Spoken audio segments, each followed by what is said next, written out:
Hi Jordan, it's Victoria. I appreciated your question for this week about negotiating salary and transferable skills and how are good ways to use that to help build your argument for why you should receive more pay.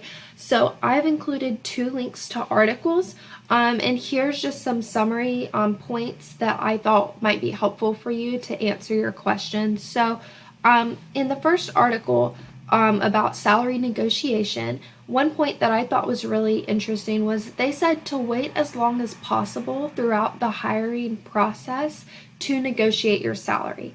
And this is so if you really sell yourself and they're really impressed with you during the interview and hiring process, then they'll be more invested in you and more likely to see how much you're worth.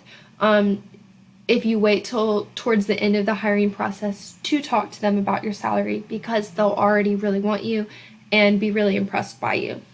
They also said in this article not to disclose what you are currently making if you're currently working somewhere or what you made in your past job because they said that that could box you in to the company to a certain salary range.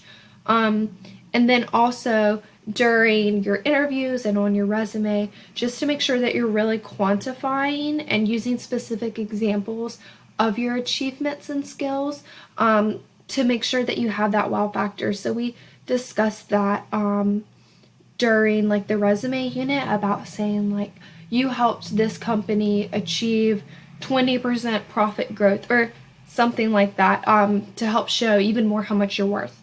So then for the transferable skills, I included another link to this article. And they said again, like on your resume, if you are looking to change into a certain career path or you're looking to do something different than you have in the past, some tips that they had were to look at the keywords on the job posting and incorporate those as much as you can into your current resume. So your job in the past, for example, if you were working at like a store, you may not have been specifically dealing with sales, but you were assisting customers. So you were in some ways making sales. So, you can try to word things to include keywords that are important to the current job you're applying for.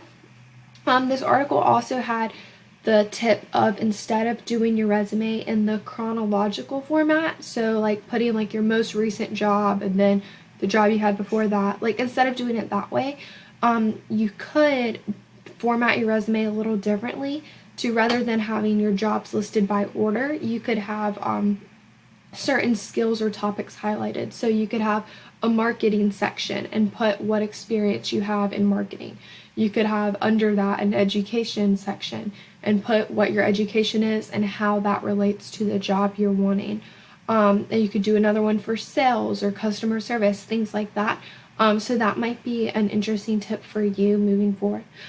So I hope this helps.